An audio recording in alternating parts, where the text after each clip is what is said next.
Man, let's just think back to 2020 for a second. The world literally stopped, we all locked down, and then, inexplicably, time just hit fast forward.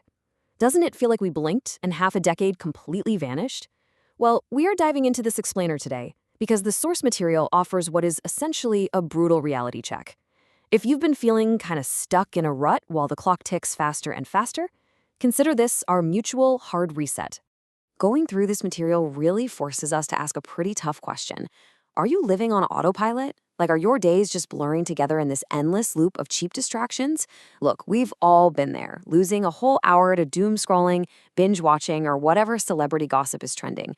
But these things are quietly draining our time, and we barely even notice it passing. The absolute scariest part of this research is that 99% of people are stuck in this matrix of a mediocre life, and they treat it as completely normal. We complain that we don't have enough time or we don't have enough money, but then we just accept the daily rut as the way things are. We are basically surrendering to the drift. So let's get into part one, the brutal reality check. You know, psychologically speaking, it is so easy to get trapped in this slum of normalcy without even realizing it. There's this great illustration in the text of a monkey trap used by hunters. They take a heavy jar with a really narrow opening and drop a peanut inside. The monkey reaches in, grabs the peanut, makes a fist, and suddenly he can't pull his hand out. To escape, literally all he has to do is drop the peanut. In our own lives, that peanut, it's our comfortable excuses and our cheap thrills. We are actively trading our ultimate freedom for a peanut. Which brings us right to part two, the prison of comfort. See, our minds actually keep us trapped a lot like a high-security prison. Think about the famous 1979 Alcatraz escape. Most of those inmates just accepted their fate, right? But a few realized that true freedom was absolutely worth risking their mild, predictable comfort. And the crucial point here is how they did it. Step one, they observed their environment. Step two, they dug a little bit daily. They were quietly chipping away at a concrete vent with stolen spoons. Step three, they escaped. Building a new life isn't some quick movie montage. It's about quietly chipping away at your bad habits every single day. But why is it so incredibly hard to just grab that spoon and start digging? Well, it really comes down to your mental capacity. Your brain basically has a limited working memory. Think of it like your mental RAM. If that RAM is constantly overloaded with, say, 80% cheap dopamine from notifications and memes, there is literally no processing space left for executing your real goals. So it's not a lack of motivation at all, it's just a complete lack of mental space. Honestly, these cheap pleasures are basically a modern-day Trojan horse. On the outside, they look like harmless relaxation or a quick break, but once you let them inside your mind, they completely destroy your focus from the inside out. Defending our mental fortress is step one to getting true freedom. All right, let's shift gears to part three, the warrior paradigm. To actually fix this, we need to look at how basic physics perfectly applies to our daily habits, specifically Newton's first law of inertia. If you're just sitting on the couch, staying there is completely effortless.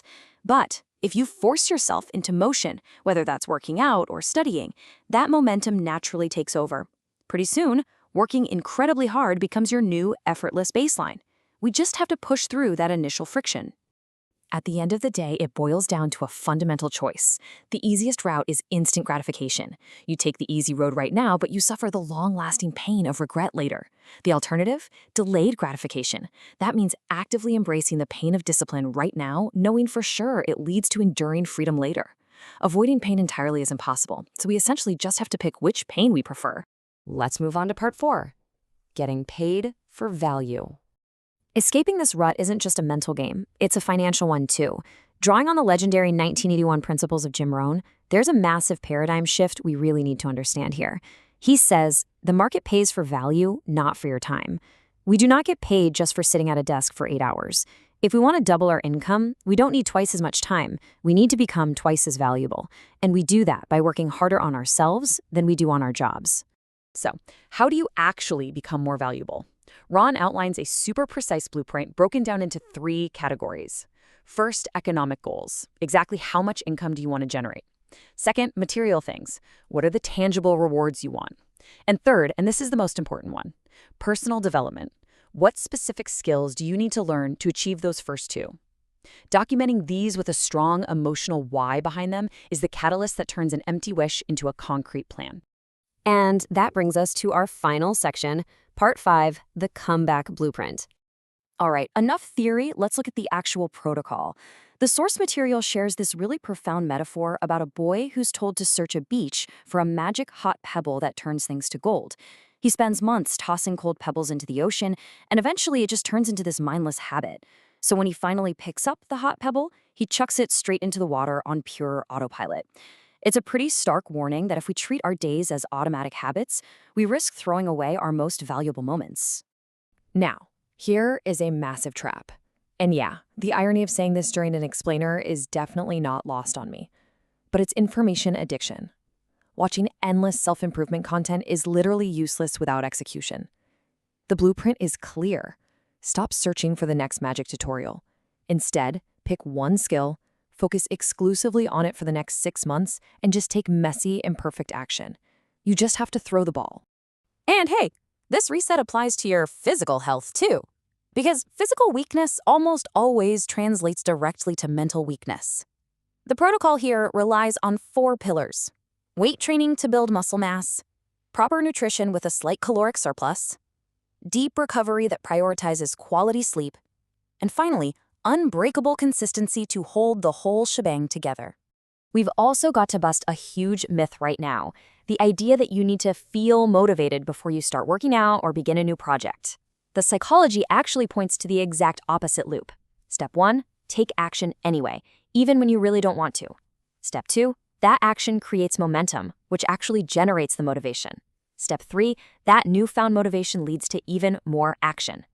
Action absolutely has to come first. As we wrap up this blueprint, it reveals a fascinating final rule. We can either choose our own sacrifice right now, like the discipline of waking up early and pushing our limits, or life will eventually force some incredibly painful sacrifices upon us later on, like poor health or deep regret. The whole goal is to proactively choose your sacrifices before life chooses them for you.